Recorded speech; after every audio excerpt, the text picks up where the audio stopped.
అందరికీ వందనాలు ప్రభు పేరిట. పాల్ యాంగిచో గారి గురించి మనం కొన్ని విషయాలు తెలుసుకుందాము. పాల్ యాంగిచో గారు దక్షిణ కొరియాలో జన్మించి ప్రపంచంలోనే అతిపెద్ద సంఘ కాపరి. ఆయన 16 సంవత్సరంలో మరణ పరిస్థితికి వెళ్ళినప్పుడు ఒక చిన్నది వచ్చి స్వార్థ చేయడం జరిగింది. అంటే ఆ చిన్నపిల్ల స్వార్థ చెప్పినప్పుడు ఆ మరణ పరిస్థితుల్లో పాల్ యాంగిచో గారు ప్రభుని వెతికి తెలుసుకొని మారు మనసు పొంది రక్షణ తీసుకొని ప్రభు సేవ పిలుపు నిమిత్తము సేవలోకి అడుగుపెట్టి అనేక లక్షల మందిని ప్రభువులోకి నడిపించి ప్రపంచంలోని అతిపెద్ద సంఘ కాపరిగా నిలిచిన వ్యక్తి పాల్ యాంగిచో గారు. మరి ఈ వాక్యం చూస్తున్న ప్రియ దేవుని బిడ్డ, నీవు ప్రభుని తెలుసుకున్న నీవు మరణ పరిస్థితుల్లో ఉన్న వారికి వాక్యాన్ని పరిచయం చేయగలుగుతున్నావా? ఈ దేవుని నువ్వు మరి పరిచయం చేయగలుగుతున్నావా?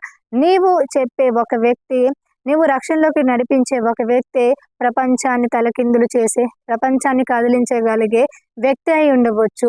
నీవు నా వల్ల ఏమవుతుంది, నేనేం చేయగలను అనుకోకుండా నీ వంతు కర్తవ్యంగా నీవు మరణ పరిస్థితుల్లో ఉన్న వారికి, వ్యాధి బాధల్లో ఉన్న వారికి, దిక్కు లేని వారికి, ఆదరణ లేని వారికి నీవు ప్రభుని పరిచయం చేస్తే వారి జీవితంలో వెలుగుతో నింపబడమే కాకుండా అనేకులను వెలిగించే బిడ్డలుగా వాళ్ళు మారగలరు.